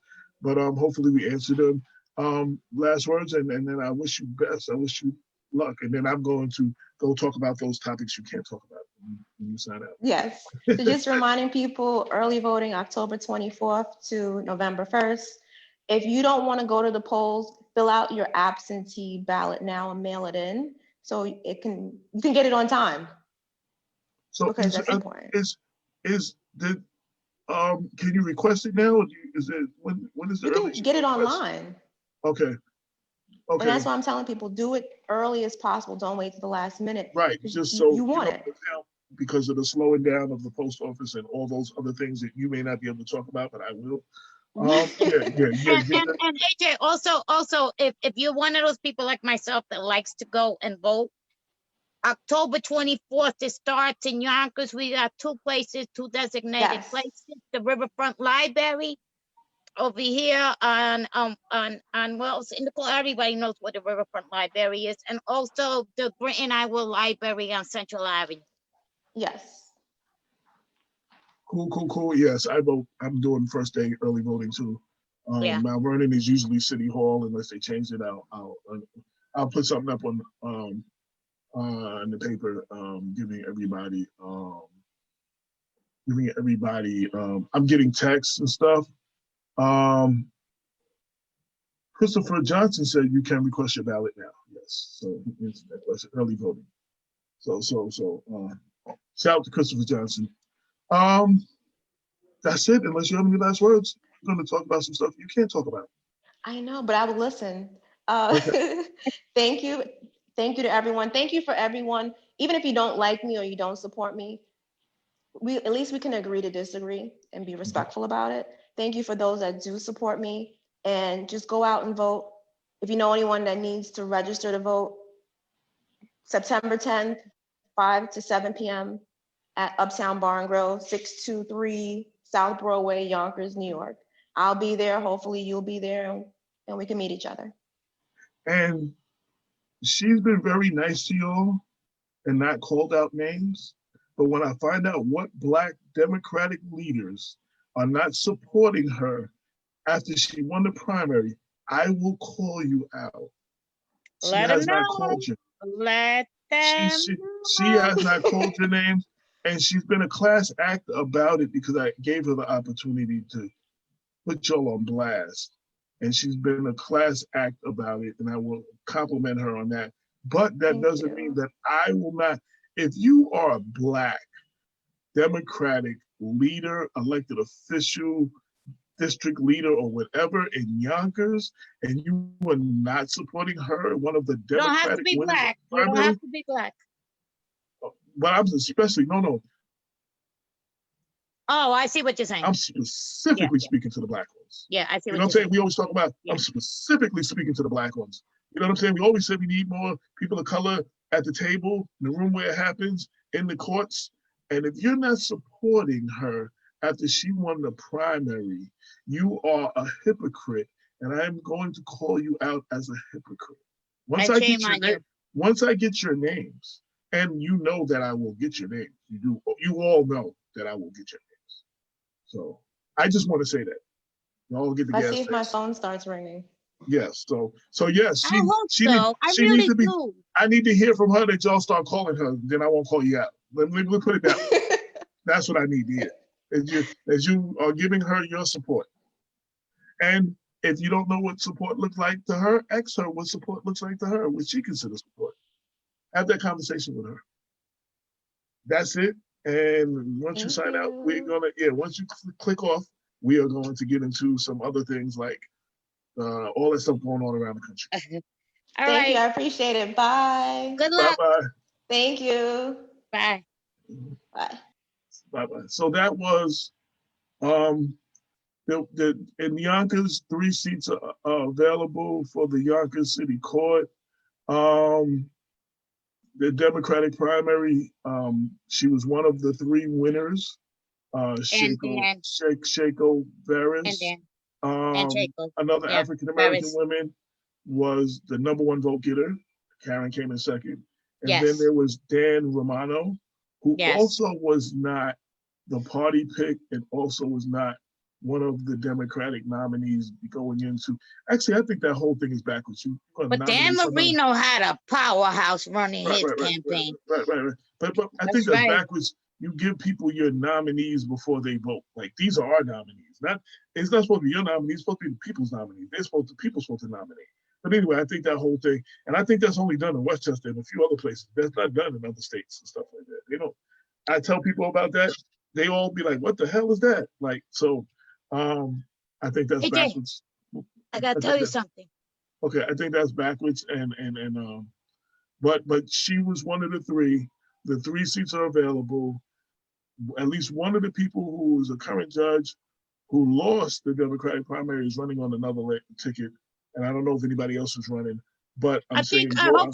hopefully we'll have him in and you know and Well, we're gonna talk to every candidate that's running.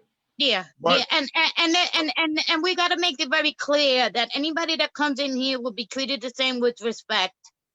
Well, I mean, Regardless of what our personal stuff is, you know, you guys are welcome. You get treated with respect, and you have an opportunity to ask the voters to vote for you as well. My 6 years of experience in all the shows on the website under the radio tab on blackwestchester.com, I mean, speaks for itself. So I've had candidates on that I knew didn't have a chance in hell to win, and candidates I personally did not like, but I gave them their 15 minutes, you know what I'm saying, or whatever it was. Please vote early. Great forum. Margaret Coleman said. Eddie Johnson is Hey, watching. hello. Eddie Johnson is watching. AJ, I gotta tell you something. So go ahead. We have about 10, 15 minutes. You know About that 10 guy minutes. that you said some gentleman named Vincent Falcone Wade? Vincent Falcone is what his Facebook name is. Yeah. Yeah. Yes, that's the gentleman that I told you that I don't know, but that I got the screenshot that said he was going to vandalize the Black Lives mural. Somebody must have called him and told him. Okay, hold on. I wanted to ask him when he was going to do it so that I can film it. Vincent? Falcone came on and waved at you.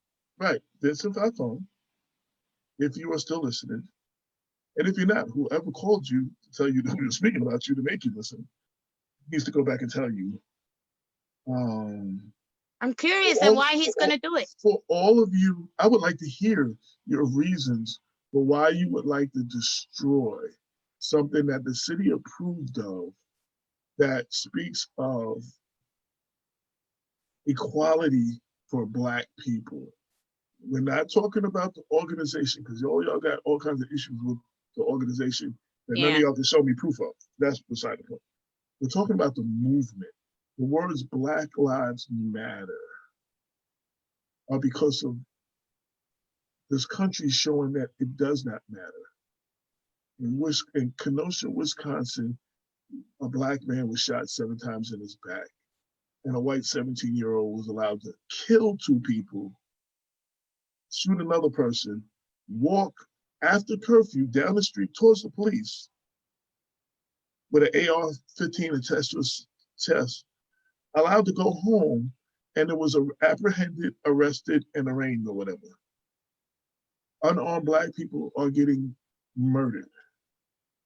The guy in South Carolina sat and prayed with a church full of people, killed 9 of them, was armed and dangerous. Those are the reasons he's supposed to shoot somebody, right? They armed and dangerous. Was armed and dangerous. And he was apprehended. He was arrested. He was hungry, so he stopped at Burger King on the way to the police department. Oh my God! And he but Black, unarmed Black people are getting killed. And President Trump, Doc Rivers said it. Coach Doc Rivers for the Los Angeles Clippers said it, and Lincoln Project made a commercial out of it. It's on my page, my Facebook page. The president is spouting all this fear to people in the suburbs, and they should fear people that look like me from coming in their community. It's us people that look like me that's being shot.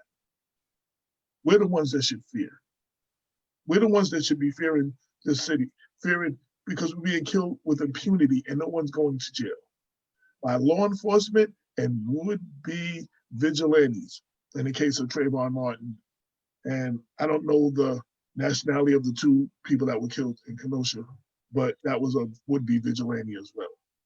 And you know, let me just we just had a rally. Let me know when to talk. We just had a rally. We just had a rally. Yeah. And I want to say this to So for all of y'all that be like, oh, what about black on black crime? Listen, we deal with that all the time. And anybody who marches and everything is upset when blacks are killed by law enforcement should be equally upset when blacks are killed by people that look like you and me in the community. And we need to do more in our community to get rid of that. And Black lives got to matter to black people before they can matter to anybody else. Point blank. Yo, the killing has to stop on both sides. I don't care if it's black people killing white people or white people killing black people or Black Lives Matter people killing Trump supporters or Trump supporters killing black people. The killing and the division in this country that is promoted by this president has to stop. And Yeah. if you want to continue to live like this in this country like it is, and you're happy with the way things are, then you vote for this idiot, this orange idiot that's in the White House. But if you are tired, and I don't care, like Doc Rivers said, you don't have to be black to be outraged when you see these videos. It's got to be a human being. He said American. I'm going to take it further. You ain't got to be American. It's got to be human to be outraged by the killings that we're seeing caught on cell phone cameras and the cameras on their uniforms. Yo, if you're that doesn't outrage you, you're the problem. And lastly, go ahead. I want you to say something, and then I want to say something about Corona. All right. I just want to make a point that the Black Lives mural that we have in Yonkers is the first one in the Hudson Valley. And That's a beautiful thing. I yeah, reached out. Go ahead. and I wanna, once again thank the mayor for working with Yonkers Arts and making it happen and allowing it to happen. And number two, it's not the Black Lives Matter in Yonkers symbolizes more than just killings. It symbolizes equality. It symbolizes unity. It symbolizing stopping the systemic racism. It symbolizes having the opportunity to run like Karen for judge. It symbolizes so much more than that. In Yonkers, there's an issue. There's an underlying issue. In Yonkers, the culture has to change. And I think that symbolizes more than anything. It's not so much as a global thing. It's more of a local thing that we're trying to say, that I think folks are trying to say. We need to unify. That's what I want to say. Okay. Absolutely. And the last thing I want to speak on, you can read most of the topics we talked about. There's an editorial or article on Black Westchester this week. You can find it on the front page. Go to blackwestchester.com. Secondly, yesterday was Michael Jackson's a birthday. Would have been a 62nd birthday. Spike Lee remade a video, released a updated video of They Don't Care About Us, including a lot of protest scenes from George Floyd and all of that around the country. Definitely, you can see that on Black Westchester and on my page, and you should see that.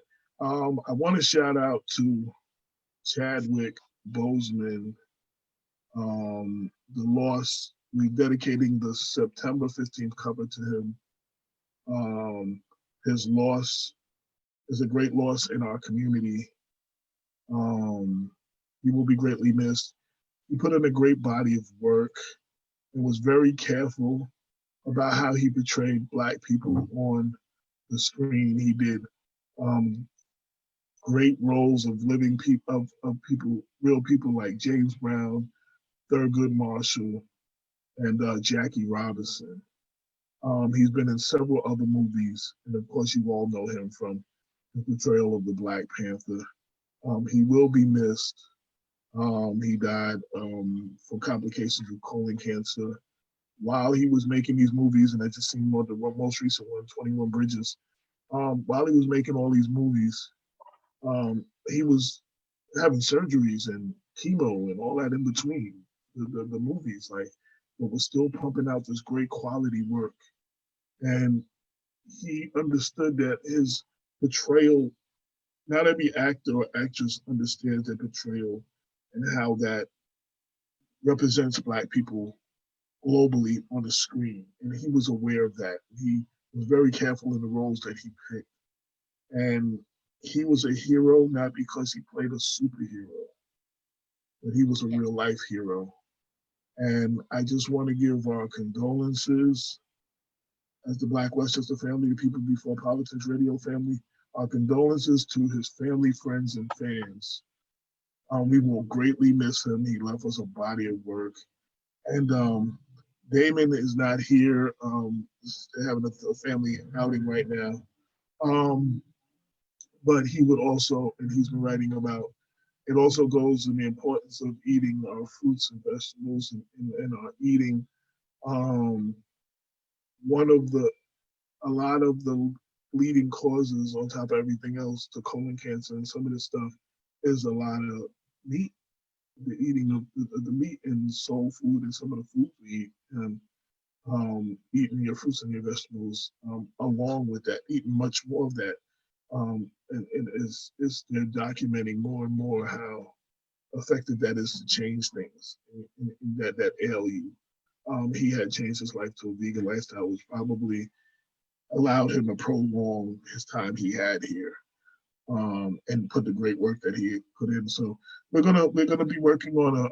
I said he has the cover picture. We're dedicating the cover to him with the cover story, the September 15th issue, which should come out Friday the 11th. You have to the end of this week. You have this week, next couple of days to have this week because Friday's the 4th, right? Yeah, you have to the 4th to get your advertisement in. Still taking ads for congratulatory ads for our 3-year anniversary, celebrating August, September, and October, our 3-year anniversary of the paper and 6-year anniversary of the website and of this radio show. I want to thank everybody for tuning in. There's so much more to say, but we don't have a lot of time. And you can read blackwestchester.com for all of the stories going on. Subscribe so you can get it to your email. And subscriptions are $35. If you want to have it mailed to your house, we're starting to get a lot of subscriptions. Just got new subscriptions from the Bronx, Kingston, New York, and Nassau County. In the last couple of days, people that wanted, and then we have some in Georgia and some other places. So we will mail it to you once a month. It's $35 for you to mail to you for 12 issues. Thank you for all the people who advertise and who support it. And yes, people are asking, can they make donations? You can through our PayPal. Hit me on Messenger or something if you don't have it, or hit me at blackwestchester@gmail.com. Louder. Okay, hit me at blackwestchester@gmail.com, or hit me on Messenger on Facebook or whatever, and I will give you the PayPal link. We are grateful to all the people who don't have anything to advertise, but they donate to Black Westchester because they see the importance of it. Thank you for all the people that congratulate us on all the awards. Thank you, Lorraine, for helping facilitate all the proclamations. We're just trying to continue to be that voice of the community. Continue to give you the real talk for the community. Continue to give you the news with the Black point of view, and continue being that's all worth in the community. That consistency for information. We're working really hard. It's a labor of love, mostly by me, but all of those who help and all our contributors, everybody who helps in any way, distributing the paper, contributing articles, taking pictures of places we're not at, all of that. We thank you all. We would not be here without all of you. Lorraine, always thank you for holding us down the way you do. I forgot to shout out Damon, who's at a baby shower for his family member, and several other people that listen and will be here are there too. Bob's working on He's a professor, so he's school. He's working on the syllabi and everything. He had to get it in so the students could get it. So he was like a little behind. So that's why he's not here. But he wanted everybody to know, he's still in the picture. He's still in the background. Thank you, Lorraine, for suggesting and setting up the Karen Best interview. I think it was great. She tell her story. I'm glad that we were able to provide a forum for her to tell her story. Once I put this on the website, I'm going to blast it out everywhere. I advise everybody to check this out. All Yonkers voters need to check it out. And that's it, man. Any last words, Lorraine? That's it for me. I don't know if anybody got anything that they want to come on the show, hit us up. All right. And Charlie Khalil, give us a call. Yes, I want to hear from Charlie Camille. I want to hear from what's his name? Vincent Falcone. That's his name. Vincent Falcone. Oh, I want to have a conversation with you. I thank you for tuning in, but I want to know, why is it that you want to destroy this mural? What is it that threatens you? And Black people talking about equality, fighting for equality. What is that threatens you? I really want to have an honest conversation with you. I hope you come. I would like to have a conversation. I invite you to be on the show. We don't even have to be on the Sunday. We can do it in the middle of the week. Any day that you're available, just hit us up. We can have this conversation, because we need to have these conversations. So I'm just interested to hear your perception, your point of view on all of this. Shout out to Andem. Karen Best tuned in after she signed off. Patty Dukes from the Anti-Racism Alliance, Margaret Coleman, Eddie Johnson, County Legislator Christopher Johnson, Cicely Graves, Tammy Cates, Keisha Munn, Sonia Harzies from Atlanta, Jay, Wanda London, Paul Anthony Cuesta, Tasha Diaz, Sandy Barnaby, Anti-Racism Alliance, Nancy Cater, Maldonado, Wanda London, Donna Nolan, Vincent Falcone, who else? I'm sure there's more. Wayne Robinson Sr., Marvin Church, Patricia DeLuca, thank you for tuning in. Former editor that I used to work under. Keith Olson, Freddie Maldonado, John Rivera, and Jeffrey Myers, and everybody else who tuned in. We thank you for tuning in. You could be doing anything else right now, but you decide to ride with us, and we greatly appreciate it. This is another COVID-19 edition of the People Before Politics radio show, brought to you by Black Westchester. We're on every Sunday, 8 to 6, 6 to 8. Wow. We're on every Sunday. It's time for me to get something to eat. No, we're on every Sunday, 6 to 8. Right now on Facebook, but we may be getting back to the studio. That's inthemixradio.com. Thank you all for riding with us. Until next week, peace.